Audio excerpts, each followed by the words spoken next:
Good morning, everyone, or good afternoon, or good evening, depending on where you are. Hope everyone's having a good one. Um, Super excited for today's session. Waiting for my co-host to join, and then we'll get started. But in the meantime, maybe if you guys want to put where you're joining in from in the chat, so we can see where everyone's coming from. I'm in Orange County, California, so let me know where you're joining from.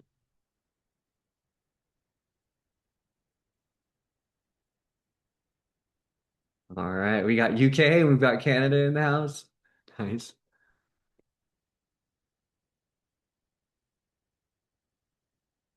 So we got Texas, welcome. Dallas, Texas, Philippines. Oh, wow. Okay, so we got a lot of international representation here. That's awesome. We'll maybe get started in about 1 minute here. Ireland, awesome. Belfast, nice. Well, thank you all for joining from all over the globe. I really appreciate you all.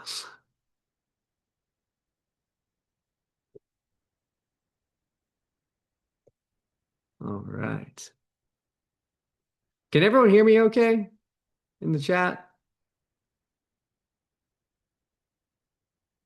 All right, perfect. Yeah, let's see. Where is my co-host, Jordan? Let me ping him really quickly. Jordan, you need to join the webinar. It looks like you're still backstage. Yeah, there he is. There we go. Sorry about that, John. You're good. All right, well let's get started, everyone. I'm super excited for today, and I'll introduce Jordan in a second. But yeah, I really again appreciate everyone joining. So what we're gonna talk about today is something that we see all the time. So a lot of contact centers have really strong QA programs. Maybe the scores look good, dashboards are green, but when you look at the actual outcomes, maybe customer experience is inconsistent or sales performance is inconsistent, and results are just maybe unpredictable. So the question that we're really going to answer today is, well, two, one, why does this happen? And then two, more importantly, how do you actually fix it? So super excited to get into this today. Before we get started, I'm John Ortiz. I'm an AI and analytics consultant with Myrec. I've been working in or around contact centers for a while now. Since 2008. So, kind of makes me feel a little bit old. But yeah, since 2008, I've been working in and around contact centers, and started as like an agent, worked my way up to leadership and with like technology implementation decisions. I was helping a lot with those. So that's kind of where I fell in love with, uh, you know, specifically the technology component for contact centers. So that's just a little bit about me, but I'm again very excited to be here. Jordan from CMP Research. Maybe if you want to introduce yourself, Jordan. Yeah. Thanks, John, for Yeah, inviting me to this webinar. Really excited. So, my name is Jordan Zavoder. I'm the quantitative research lead and analyst for CMP Research. So, a lot of what I do is I synthesize data from multiple sources to understand what are the top priorities and trends facing customer contact and CX leaders today. So yeah, really excited. I'm going to share quite a bit of data today as well. But prior to my time, working at CMP Research, I worked at for big companies like Cleveland Clinic, the Ohio State University, Genpact, and more of a advanced analytics and voice of the customer role. So yeah, again, thanks, John, for the invite, and excited for the conversation today. awesome. Yeah, thank you, Jordan. Yeah, we're super excited to have you share these insights and research that you guys have. I think it's really cool, and it really tees us up well for what we're going to talk about today. So yeah, let's dive in. Before we get started, actually, I wanted to do a quick poll with the audience, and I'm really curious to know. So I'll throw up the poll right now, but the question for you all is, how confident are you that your QA scores are accurately reflecting true customer experience? So let me throw this up here. So number one, would you say you're very confident that your QA scores accurately reflect customer experience? Are you somewhat confident? Three, not confident, or we currently do QA. So I'm curious to see what most of you say. I would imagine that we're probably most in between somewhat or not confident, and that's kind of why we're here today. And it looks like we've got a plenty of responses rolling in already, and looks like the main most common answer right now is somewhat confident, which is great. And then second most popular response is going to be not confident. So I love this. So thank you so much, everyone. I'll share the results with you guys really quickly so you can see. Um, yeah, almost everyone voted, but yeah, somewhat confident. Jordan, what do you think about that? Would you say that's on par with maybe what we're seeing in the industry? Yeah, that's pretty on par, and I'll talk a little bit about kind of what we're seeing as well. But yeah, that's what I was a little worried if I would have saw a lot of people saying very confident, but this yeah, this aligns. Yeah. Yeah, I agree, man. All right, cool. Thank you. So, and again, thank you everyone for voting. So, before I dive into my portion, I thought it was really important to have Jordan come on here and share his and CMP's kind of market research on a lot of this stuff and how it kind of plays into what we're talking about today. So, but first I'll pass it off to Jordan if you want to go over some of this, and then maybe I'll take Yeah. over afterwards, Jordan. Yeah, sounds good. So, at CMP Research, we conduct what's called our executive priorities research at the end of every year. Typically, we are fielding responses in Q4. So, we go out to customer contact and CX leaders to understand how important these 20 initiatives are in their strategy in 2026 and 2027. So, real quick on the x-axis shows the average level of importance of these 20 initiatives. So, anything that's farther to the right means it's more important to on average. Now, the y-axis shows how difficult is it to implement these initiatives. So, initiatives that are higher up on the y-axis tend to be more difficult on average. So, where we like to focus our research is on those top priorities, which are initiatives that are to the right and up a little bit higher in this quadrant. This is what again is more important but more difficult to implement. So I could spend a whole webinar talking about this slide, but I want to point out a few things. The number one priority is improving customer analytics and insights. This is actually the second year in a row that this is the top priority, and it makes sense when you think about the customer contact function. Every interaction, when you think of every phone call, every chat, every email, is a valuable data point that contains a ton of insights, and the customer contact function is producing all this data every second. And it's really hard to, glean insights from this mass amount of unstructured data. Even 2 years ago, you would need data scientists to analyze all Yeah. that unstructured data just to get some top level analysis. Now, today, we know that there's tools out there that automate that process. We know MyORec offers one of those tools where it automates the data cleaning and gets the insights out of every interaction. And why that's really important now, the customer contact function is a value generating function, not only to improve the customer experience, but when you think about the marketing department, you can answer questions of, well, how does our customers speak? What is the language they use? How do they talk about our products? The business intelligence team, are any of our competitors being mentioned in these calls? Or even product, understand some product defects very quickly. So understanding, analyzing these interactions is really important. But also, what's even more important is analyzing these interactions to improve your frontline agents. We know that increasing or the adoption of self-service is increasing every year. More and more organizations are offering self-service, and what that means is that a lot of those simple requests, or even tier one, tier two types of resolutions, are being handled by self-service. And what's left for the frontline agents are more difficult, more complex cases. The skills that are needed for today's frontline agent are much different than what they were 2 years ago. And understanding the strengths and opportunities is going to be super important by analyzing those interactions, especially when you analyze every interaction and you look at predicted, let's just say, the predicted CSAT, predictive effort. You can understand what your best agents are doing to drive those metrics that matter.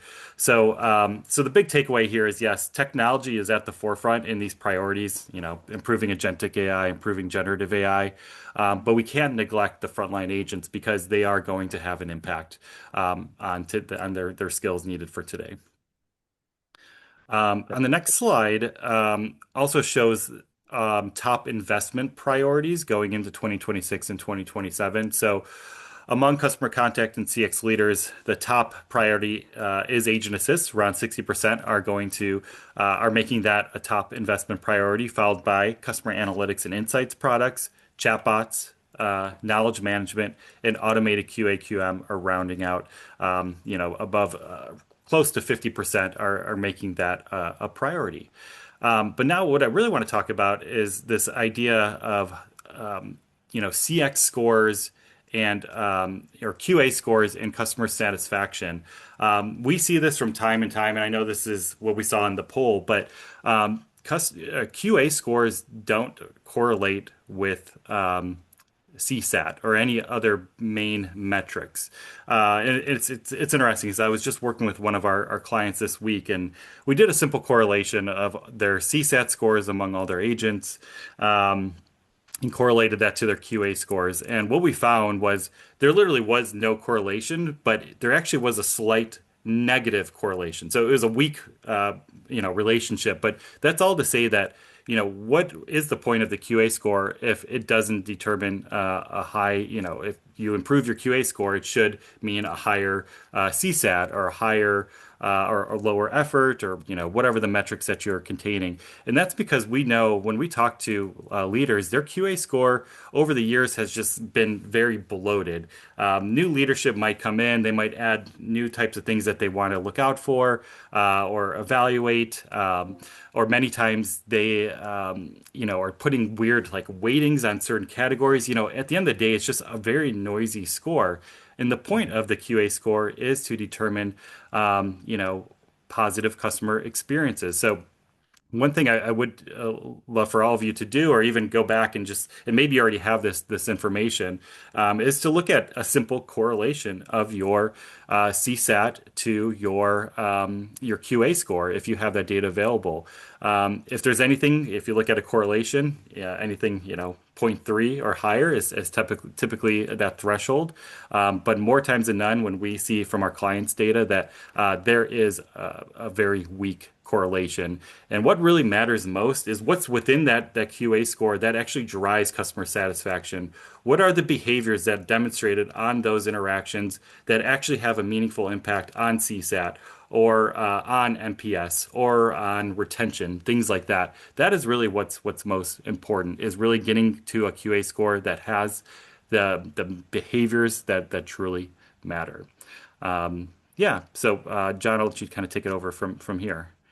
Man, that is super interesting. So you saw a negative correlation between QA and did you say like CSAT specifically? Yeah, it was, I mean, to be fair, it was a weak correlation, but just to see a negative correlation is just like, well, that makes no sense. So what they were collecting, obviously, that CSAT score, that QA score just had no meaningful impact on a positive customer experience. Yeah. And would you say, just a quick question for you on that, would you say that is mainly for the specific customer, probably because of the questions that they have on the scorecard? Or Yeah, yeah, exactly. It was a lot of things. Could be the questions that are being asked, but of course, as many do this, they weight certain types of questions. So they'll give more weight to certain questions and yeah, less weight to others. And my question is always, well, why do that? Is that statistically backed, or is that just because you feel that is more important? yeah, But at yeah, the yeah, end of the day, you want to know what truly has an impact, and that's data backed, right? What yeah. behaviors that your agents are demonstrating actually shows to have a meaningful impact on customer satisfaction. Yeah, for sure. Interesting. Okay, cool. Jordan, thank you so much. I appreciate you sharing all that. That was all super helpful. And again, kind of tease up what I'm going to talk about. But Hmm. yeah, let's talk about why this happens and how we can fix it, right? So let me show you like a real example of what we mean by this. So what you're seeing here on the left is an actual QA dashboard from one of our real customers. So they're basically filtering on this dashboard. They're showing all the calls where agents have passed their QA evaluations. So by their internal standards, these calls are good, right? But then they added another filter where it's showing the CSAT was either very dissatisfied or dissatisfied. So here's the part that really gets people, all right? 31, this is 31% of their entire call volume over this time period of these good calls with very unhappy customers, right? So 31% of the time, almost a third of the time, when their agents are passing their QA evaluations, the customers are still dissatisfied or having a bad customer experience, right? So this is a real example of it. So, if this is something that you're seeing, or like the customer Jordan was just talking about, you're not alone, right? It happens all the time, and we'll talk about why this happens. But yeah, I mean, you can see real examples here too, right? Like this is another real scorecard from one of our real customers. Their agent scored 92% on this QA evaluation, and yet you can still see here CSAT was dissatisfied, right? The agent was polite, but they struggled to clearly explain some pricing discrepancies. Another example, this agent scored 96% on this one, literally almost a perfect QA score, but still we have a dissatisfied customer over here who had a difficult time, who's likely to be a detractor, as you can see down here. So it happens all the time. But I think, again, the main question is why. And I have some theories, and we have some really good, obviously, experience working with some customers on this. So let's talk about why this happens, right? So why does traditional QA miss the mark on this? Well, one of the deeper reasons is that, so if you think about it, QA like scorecards, they were never really designed to measure the full experience. So QA scorecards, they were designed around human limitations. So think about like any QA analyst reviewing calls all day long. So they literally can't track everything that happens across a 20 or 30-minute conversation. So from that, what do scorecards become? They become simple checkbox style questions. Things like, did the agent greet the caller? But if you really step back for a second, that's not really what we care about. We don't care if the agent's greeting the caller, right? What we really care about is, was the agent professional throughout the entire conversation? And to answer that properly, you'd have to evaluate every response, every moment, the tone of the conversation, the consistency, literally from start to finish. And that's just not something that a human reviewer can realistically do, right? Especially across 100 or 1,000 calls. So instead, what we're doing with manual QA is we use it to measure very small moments in the call. And we assume that those small moments add up to a good experience. But as we just saw, it really doesn't. Right. So this is where automated QA comes in to help, right? Because now with automated QA, you're not limited to those simple checkbox style questions anymore. With automated QA, you can start asking more contextual questions like, was the agent professional throughout the entirety of the call? Did they build trust with the customer? Did they handle the situation effectively from start to finish? And that's a really, really big shift. Because now what we can do is we can evaluate the whole interaction, not just isolated moments like with manual QA. And once you start thinking this way, it's going to help a lot with that correlation, like Jordan was mentioning. Before I move forward, Jordan, anything that you want to mention Yes. Yeah, specifically? one thing I did want to mention is right, like on the left side, like this is what we see a lot of times are things that we are like kind of operational, like just checking off the box that they do these things. But to the customer, yeah, this doesn't really matter. And that's what's important is CSAT is demonstrating what was the satisfaction of the customer and things we see on the right. These behaviors are what's most important to demonstrating a positive experience, especially when it relates to empathy, communication. Mm-hmm. These are huge skills that we know. Of course, every organization is going to have a little bit different in terms of drivers, but many times it is things around empathy or communication that tend to drive a positive customer satisfaction that can be a little bit more difficult. Like you said, for a QA QM supervisor that's going through and evaluating, Mm-hmm. sometimes that could be very difficult to understand going through that whole call. And if they've done many of those in a day, fatigue is going to set in and they might kind of, be a little bit off when they're scoring. So automated QA QM definitely supports and covers that a little bit more robustly. Yeah. Nice. Yeah, totally agree. And I can attest to that. I used to be a QA analyst in a contact center. And yeah, fatigue sets in really quickly. Hmm. Literally after, I mean, depending on the length of the calls, but like if you're scoring calls that are 30 minutes long, I mean, you're tired after one. Let me tell you, it's not fun. So good points. But yeah, I think a good takeaway here, right, is like traditional QA, it's going to help you with measuring checkboxes, but AI can actually measure the actual experience of the interaction. So like I mentioned, so once we start doing this, we can actually take it one step further too, and I want to talk about that here. So you're no longer limited to just evaluating the agent whenever you're using automated QA. You can actually use the AI to start evaluating the customer experience itself, which is super cool, right? So if you look at these questions, so instead of asking questions like, did the agent follow the process? You can now ask questions from the AI like, was the customer satisfied with this interaction? Did they have to put in a lot of effort to get help? Are they likely to recommend your company after this call? And it's a really big shift, right? Because now you're not guessing how the customer felt anymore. You're literally measuring it directly on every single interaction. And this is something that most teams right now just don't have visibility into today. Because traditionally, and I'm sure Jordan can back me up on this, right? We're still relying on manual surveys to get feedback from the customer on their experience. And we all know that those surveys only capture a really small percentage of customers. But now, again, with this, you can understand CX across literally all of your interactions. And when you combine this with agent performance, that's when you see where like things start really breaking down, right? Jordan, anything on this one? Yeah, I'll no, pop. exactly. I think Yeah. that's a big thing. We're seeing this with after interaction surveys, average participation rate. You're lucky if you're getting anything above 5%. And many times that data that comes back is skewed, very negative or very positive. Yeah. And a lot of that data is very noisy. And then the quality of the data, a lot of times we see this, they're just zooming right through, check, check, check. Like, how do you even know if that's truly what they experience? So Yeah. yeah, survey fatigue is another big issue, and just getting good representation. Of course, it's nice to have to validate with, if you have a large enough sample to validate it with the predictive metrics like we're seeing here. But when you Mhm. have a predictive metric on every interaction, you can really cut and dice that data in so many ways that gives you a lot more flexibility to understand strengths and opportunities, not only in the customer experience, but of your agent's performance. Yeah. No, I totally agree. And that's super interesting. One thing that you said too about the validity of the survey data itself with customers and customer survey fatigue, right? Like, so sometimes you're saying that they fill out surveys just like, I'll just fill this out. And especially maybe if they're like incentivized surveys, they might just be Yep. like, yeah, that's okay. Interesting.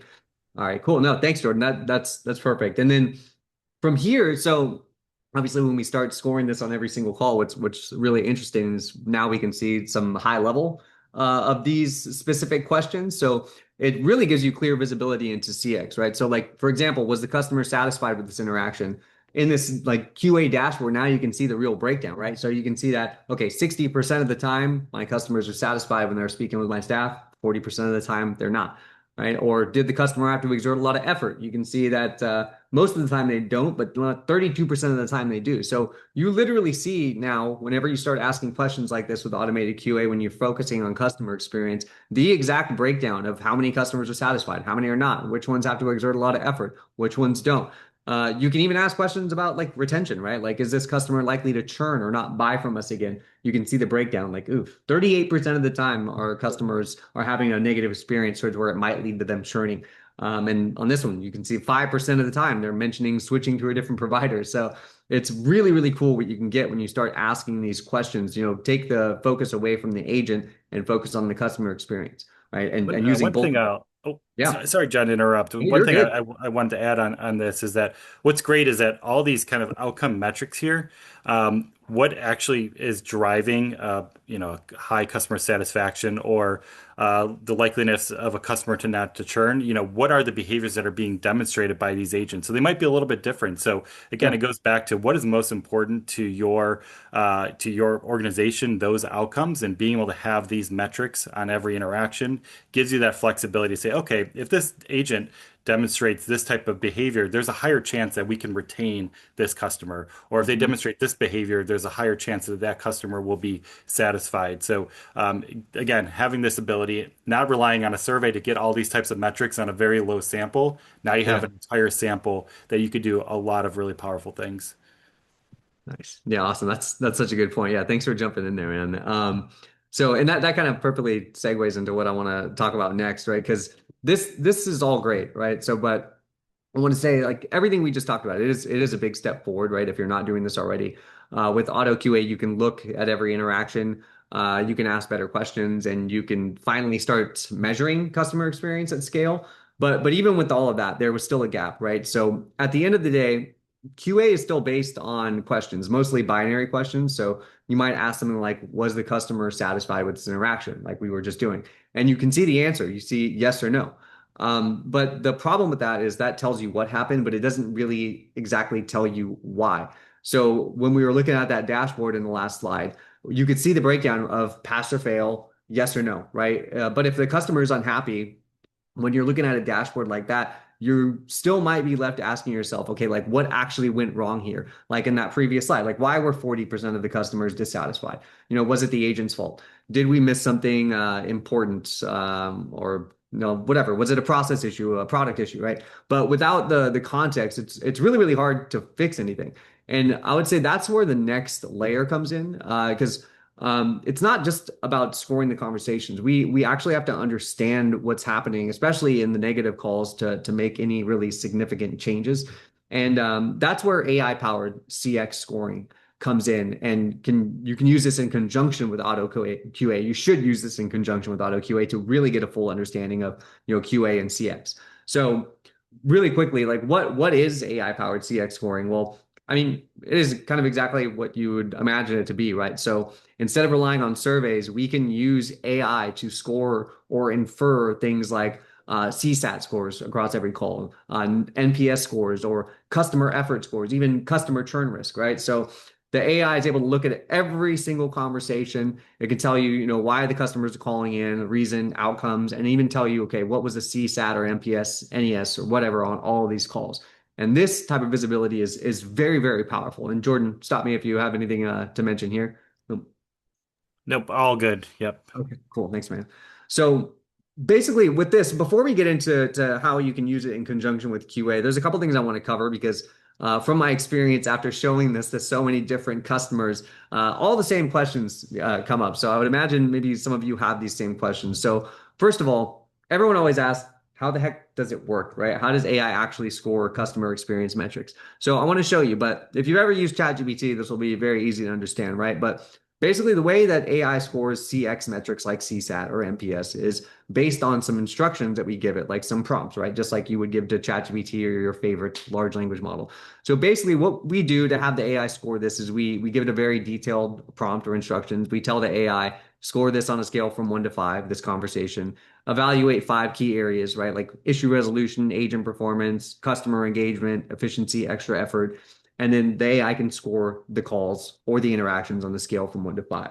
And then just to actually show you what it looks like, I want to kind of show you in our application what those instructions look like.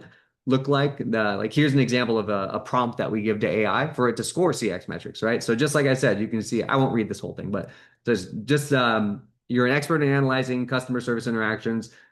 Score this on a scale from 1 to 5. We give the AI the scale. Then we tell the AI to look at some key factors like issue resolution, agent performance, all these underlying things of agent performance, right? So on and so forth. So you get the point, right? Like the instructions that we give to the AI are very thorough, and that's what the AI is looking at or using when it's looking at interaction transcripts to score or infer CSAT, and then similar prompts for things like NPS and customer effort and churn risk and stuff like that.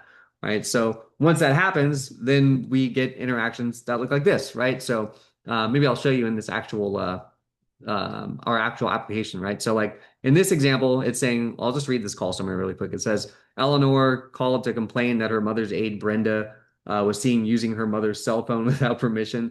Eleanor is concerned about the breach of privacy and requests a new aide, right? So that's kind of what happened on this call. And then you can see how the AI scores CSAT, right? So you can see it's saying dissatisfied. Right. So the AI also will, score it, and it'll really explicitly tell you, okay, why was this interaction negative? Right. The customer started with clear concern, but became increasingly frustrated due to the agent's dismissive tone.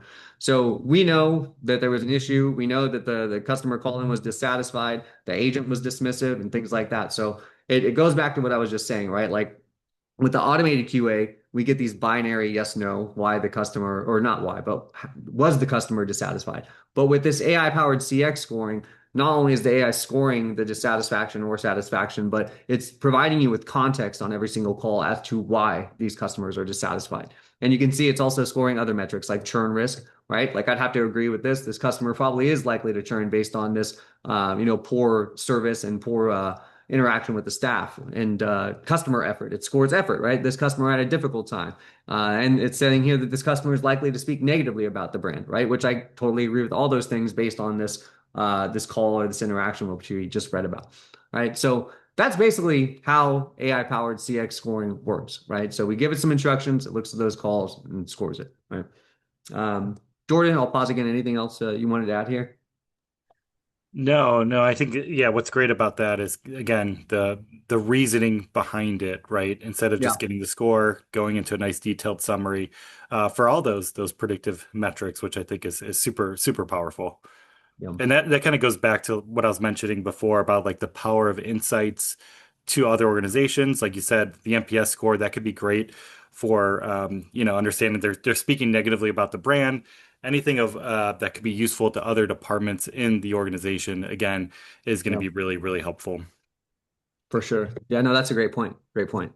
Thanks, Jordan. So one other thing that always comes up on my conversations with people whenever I'm showing these AI powered CX metrics is a little bit of uncertainty about the accuracy of it. So I like to run an exercise with a lot of customers and prospective customers. So I want to do the same exercise with you guys in the audience. I want to give you guys a call scenario here. I'll read this summary here. And then I want to know, how would you score CSAT on this call? Like if you were this person, and then we'll look at how AI scored CSAT and kind of compare the two. So let's take a look at this call. So pretend this is you. So pretend you're Haley. I'll just read it here. So it says Haley calls to inquire about the status of a replacement mirror order she placed on November 12th with expedited shipping. It says the order was a replacement for a damaged mirror, and the agent informed her that the item was back ordered from the manufacturer, delaying shipment. The customer expressed frustration due to conflicting info received during the initial order and the delay.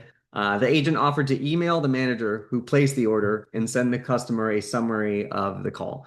All right, so apparently she received her first mirror that was damaged, and then she had to order a replacement one. And then now she's calling in because that one is being delayed, and the agent's offering to send her a summary of some call. So imagine if that were you. And also, you can see some other details, like the mirror was $400. So yeah, imagine yourself if you were Haley and this was you, how would you score this call for CSAT? And I'm actually going to put a quick poll up here. So give me 1 second. So how would you score CSAT on this call? So if this were you, and again, think about it, like if you ordered a $400 mirror and then it came and it was broken, and then you called back later to check on the replacement order and they said, oh, that one's on back order. And then instead of giving any type of, I guess, solution, they're like, I'll email you a summary of what I talked to my manager about. So the responses are flying in, and most people are saying what I would expect. And I would be very upset if this were me, especially for a $400 mirror. But yeah, everyone is saying dissatisfied, very dissatisfied, right? So I'll share the results. But yeah, I mean, the AI is really good at picking up on context, right? The AI reviews the entire transcript from start to finish, again, with those really detailed instructions we get. So here's the same call, and you can see that the AI is scoring it the same way that most of you would, right? It's dissatisfied or very dissatisfied, right? So um, from my experience, I can tell you that I've never seen the AI get it wrong in terms of like scoring it satisfied when it's, someone's really upset or vice versa, right? Maybe there's some subjectivity between very dissatisfied and dissatisfied, or very positive or positive, but it's always spot on with this, right? So I think it's important to highlight that, right? Because there's always some hesitation or some concern about the accuracy of this AI powered CX scoring. I'm sure, I don't know if Jordan, you have any insight on that, but I can just tell you from experience working with it, it's just so accurate when it comes to scoring these, right? Yeah, and that again, that goes back to that idea of like it's still okay to gather some data to validate the models. I think Yeah. that's always a good practice. But as I mentioned too, is like, well, some of those responses that you get from an actual customer, can you really even trust that data? So who is truly right? So that's kind of That's it. sometimes can be a little bit of a philosophical debate, but at the end of the day, is the AI is going to get pretty close in the right direction, especially Yeah. when it gets to like survey scales, 1 to 5, like a 2 and a 1, as long as it's not going from, a customer actually said a five, or Yeah. should have been a five, and it was on the opposite direction and gave it a one. As long as it's kind of in the right direction. But the power, again, this goes back to there might be, not saying there's a sacrifice, but even if there's a little bit of sacrifice of accuracy, the gain in the volume is going to be beneficial because you have more ability, more flexibility with that data to actually get good understanding of the customer experience, intents, and so much more. So, yeah. Exactly. No, that's literally a perfect segue into what I'm going to talk about our show really quickly here. But yeah, the volume, right? Even if there's maybe slight variations in accuracy, whether it be from the AI, right? Like having that full visibility is really what gives you what the trends are and what you can kind of act on, right? So, and that's again exactly what I was going to show here, right? So now that every interaction is being scored for things like CSAT and effort and churn. So we have dashboards like this, right? Ideally you should have a dashboard where you can see, okay, over this period of time, I can see, okay, for CSAT, here's my average score. I can see exactly how many customers have called in that are, falling under each of these different satisfaction categories. Maybe if I just want to drill down, I can go here, right? And also what I like too is that one, we can see CSAT broken down by user, which I think is really important, right? To objectively see, okay, which of my agents are providing good or poor CSAT. And you can easily spot outliers, right? Like, doesn't look like there's any here. Maybe Sarah, she's got like a low CSAT score compared to the rest, but knowing which users provide good CSAT versus which agents don't, right? And even topics, right? So AI can tell you why people are calling in, and it can also tell you the CSAT correlated with that. So you can see when people call in about X, what's their average CSAT score.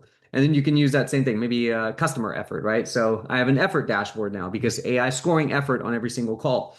And if I look at topics, okay, when people call in to request caregiver change, the average effort score is 3.3, and 42 of those people had a difficult time. So like, why do so many people have a difficult time when they're calling in about this? So I've just used the AI to identify an area of friction for my customers, right? Which is really cool. That's what this visibility gives you I guess the ability to do, right? You can really easily spot areas where customers are having friction, and that allows you to fix those obviously and improve CX. But and you can see a churn risk dashboard. I think this one's my favorite, especially because we all know the importance of customer retention, right?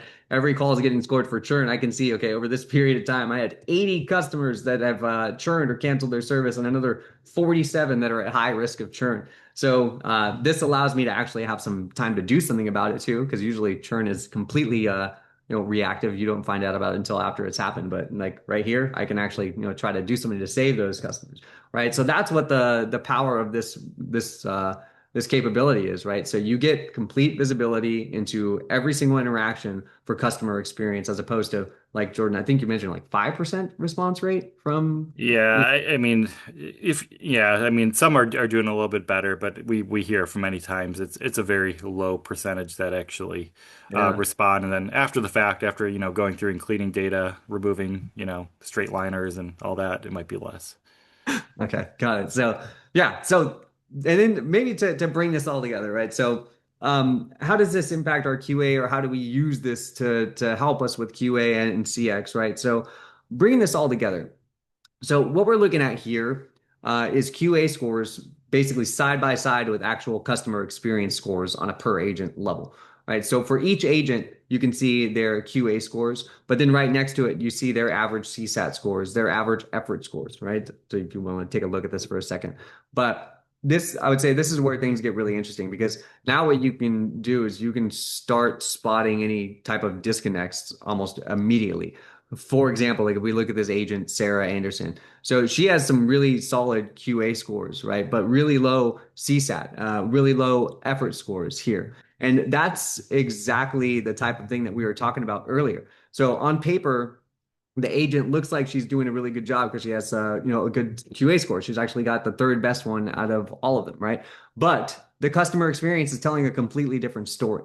And then obviously the opposite can happen too, right? Like for example, like if we look at last place QA score, Megan, she has decent CSAT scores and decent effort score, right? But uh, basically, now instead of guessing, we can clearly see like who is actually driving good customer experiences and who might just be following QA processes but still creating friction. And this, I would say, and maybe Jordan, if you want to help elaborate on this, but this is where this becomes really actionable because now you really know which agents need coaching, you know which areas do you need to coach, and which behaviors to fix, and where your processes might be broken, right? And this is really the goal. It's not just kind of measuring performance, but we need to actually understand what drives these outcomes. But Jordan, I guess, is there anything you can add, like what the power of having these two kind of scores are like side by side to really get the full picture on this? Yeah, two things. So, one, right, you have identified performance improvements possibly with certain agents. But the big thing is that when you think of automated QA, QM, right, your QA, QM supervisors are now hopefully not spending time actually manually QAing scores. There might be a few things they're doing kind of one off, but their Yeah. time now shifts to doing what's most important, looking at things like this to actually coach the agents to help them understand where their opportunities are. So now this kind of shifts away that manual kind of mundane work, going through all the calls, listening, scoring, to now actually being more of a coach. And that's what's most impactful is this will help you diagnose, but then two, where do we need to coach and help upskill these specific agents to get to a level that they need to be? Yeah. And that couldn't agree more. That's such a great point, especially around the coaching, right?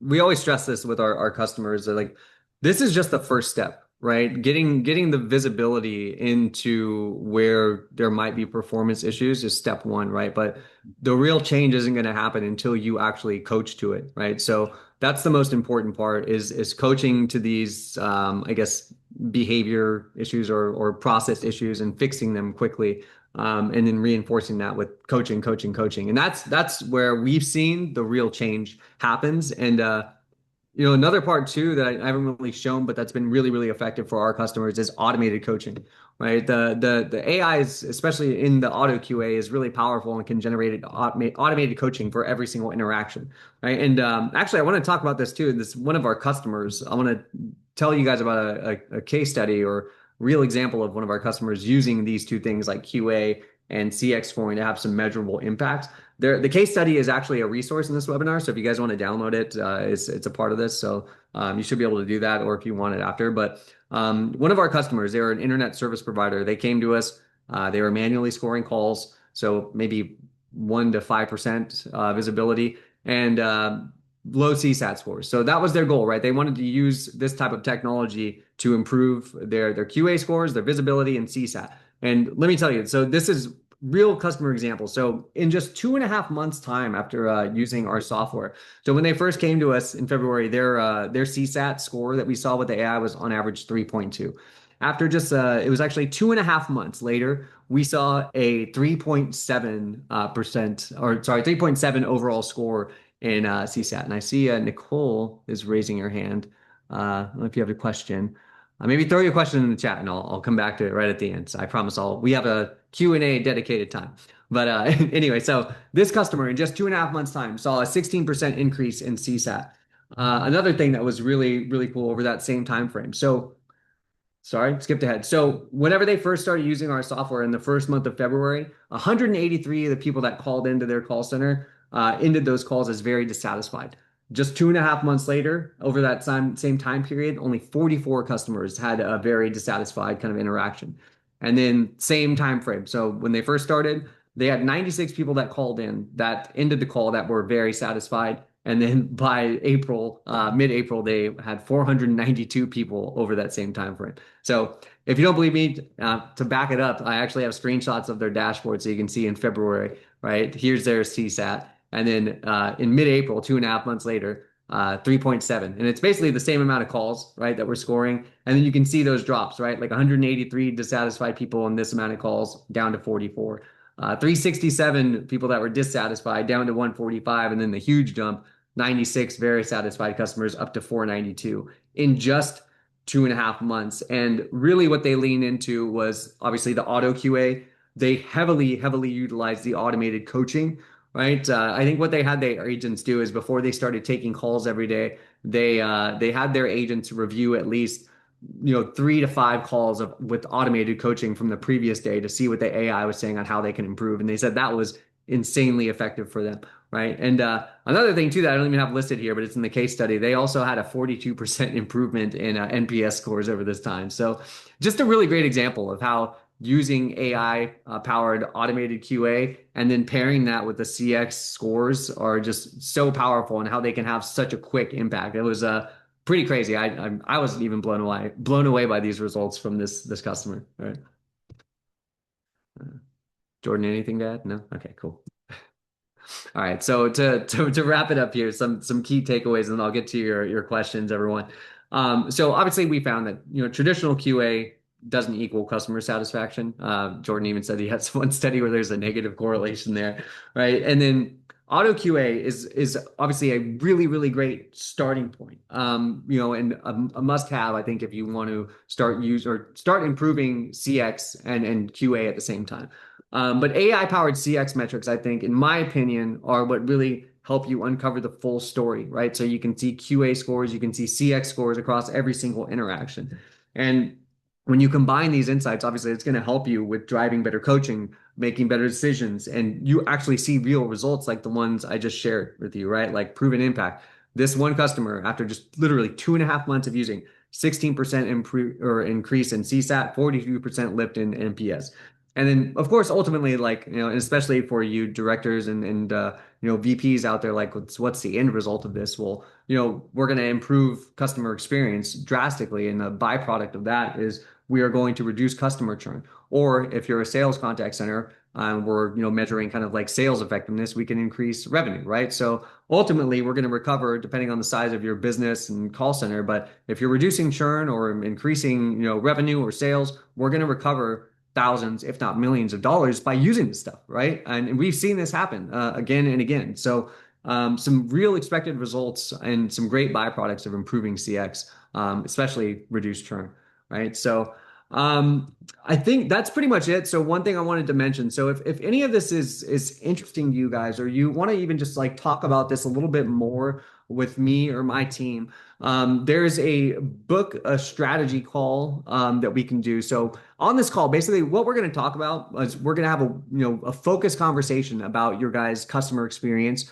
or like your revenue goals, right? And during this, we're going to basically work on this together and see, is there any measurable opportunity for us to make improvements? And we'll see if we can actually help you with that. And during this strategy call, I mean, so it's not a demo, right? It's not a sales pitch. We really just want to understand your business and see if there's anything we can do to help.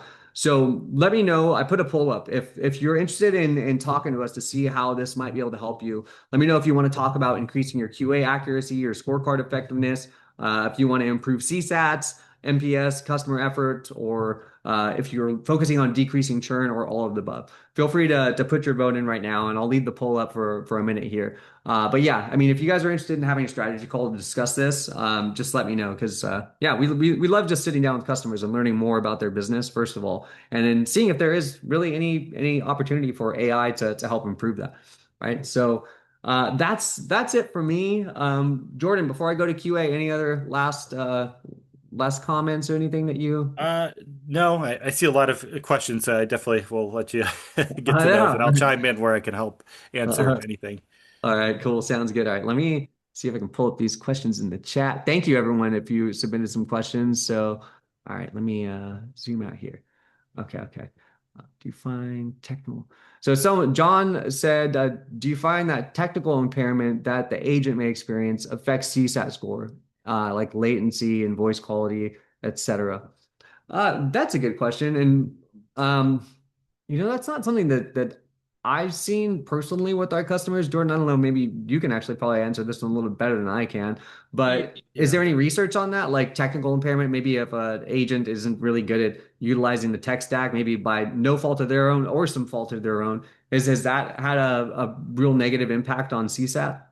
Yeah, I mean, just kind of going through that question, like I'm interpreting it as like it could be like is there a lot of like background noise and maybe they're a little slow on responding, things like that. And sure, I Yeah. think that could definitely be present. I mean, it might be a little bit more kind of one-off, like more of like what we're seeing here is the soft skills that are demonstrating, but that could be like, yes, do they have the right equipment to handle interactions? Like, yes, of course, that is going to impact customer satisfaction. Just might not be a prominent, factor. Yeah, yeah, for sure. I think maybe that's another webinar, right? Like giving the agents the right tools to have a good agent experience to then provide good CSAT, right? Yeah, one thing I will add to that is we know that m many agents are working remotely or are hybrid. So it's really important to make sure that agents have the right setup when they are at home. Of course, Yeah. when they're in the office, they might have better equipment, headsets, things like that. But it is really important from our agent experience research that they have the setup to maintain a high quality interaction even when they're at home. Yeah, for sure. That's such a good point. Good point. Let me stop sharing here so we can see more of these questions. Easier for me to see these questions here. So, okay, another question. Thank you for that question too, Theodore. Or no, sorry, that one came from John. Thank you, John. So another question I see here is if a team wants to improve consistency, where should they start? And I'm assuming we mean like QA consistency. Um, I think, in my opinion, and what I've seen have the most impact if people or teams want to improve QA consistency is start by asking yourself, what is the end goal? So is the goal of your QA scorecard to provide good customer experience? Is the goal of it to reduce customer churn? Is it to improve sales effectiveness?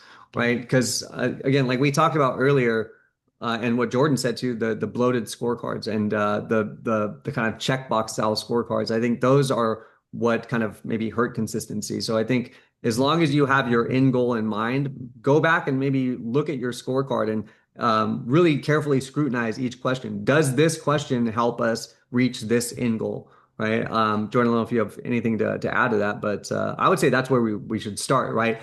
Look at your scorecard and really look at those questions. Is this question useful? Again, against what we're trying to accomplish. Yeah, and one thing I will add to that, sometimes we see this with some of the clients we work with is like, well, what are your best agents doing, right? Like, what are the behaviors that they're demonstrating, or what types of like maybe like a rebuttal, for example, on a call, looking at the best agents, like what are they doing and kind of ensuring, okay, these are the consistent things they're doing, behaviors demonstrated, and how can we replicate this for our other agents? So what John showed, that can easily show here are your best agents, predicted CSAT, whatever that metric is. Go from there and kind of, okay, demonstrate or help upskill those other agents that are not demonstrating those same behaviors. Yeah, for sure. Good call on that for sure too. Okay, I think sorry, we have four more questions. So, oh no, maybe it's not a question. Theodore has a statement. He said latency or telephonics issues have thrown off my transcripts sometimes, which throws off my automated QA. His personal experience. Yeah, I mean, that can definitely happen, right? I'm not sure the extent of it, but yeah, I mean the especially with automated QA right now, it's all based on the transcript, right? So the transcript needs to be at least, I would say pretty accurate for you to get some good automated QA results. I'm curious to learn more about that though, Theodore. Maybe if we can, talk after this. I'm not sure how you voted on the poll, but Jordan, have you seen any data on this? Like people that or businesses that are using automated QA, is there anyone or I guess any common things where they're saying like, hey, we've had a lot of issues with latency or transcript storage where it's limited the effectiveness as automated QA?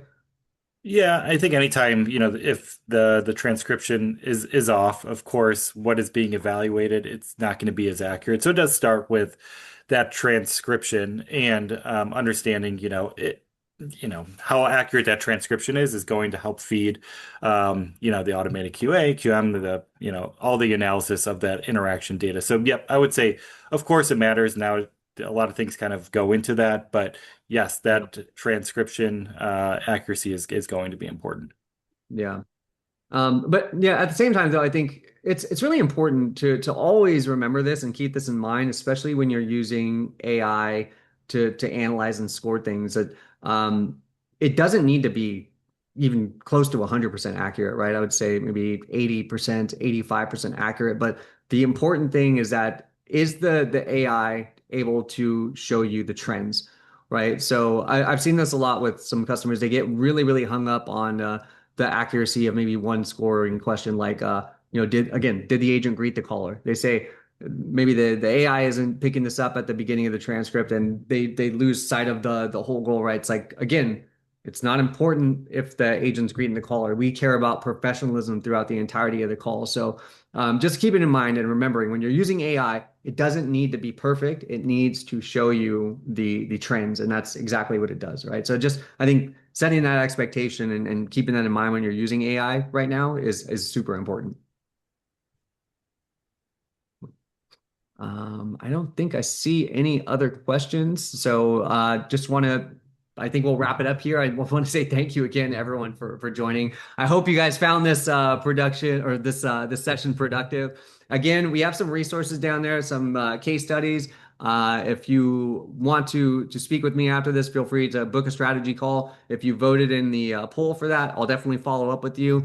But yeah, that's it. I had a great time with everyone. Thank you so much, Jordan, for joining. I'm really happy you joined. I feel like this session wouldn't have been the same without you. You're able to offer some really, really great insight, and I appreciate you backing me up and helping me sound better than than I do. So Of course, always look forward to it. yeah, man. All right. Well, everyone, thank you again so much. We really, really appreciate you. Hopefully, we'll see you at our next session. We host webinars pretty frequently, so keep an eye out on your email, and yeah, we'll let you know about the next session. But yeah, thank you, everyone. Appreciate you, and I hope you all have a great rest of your day and a great week. All right. Bye, everyone.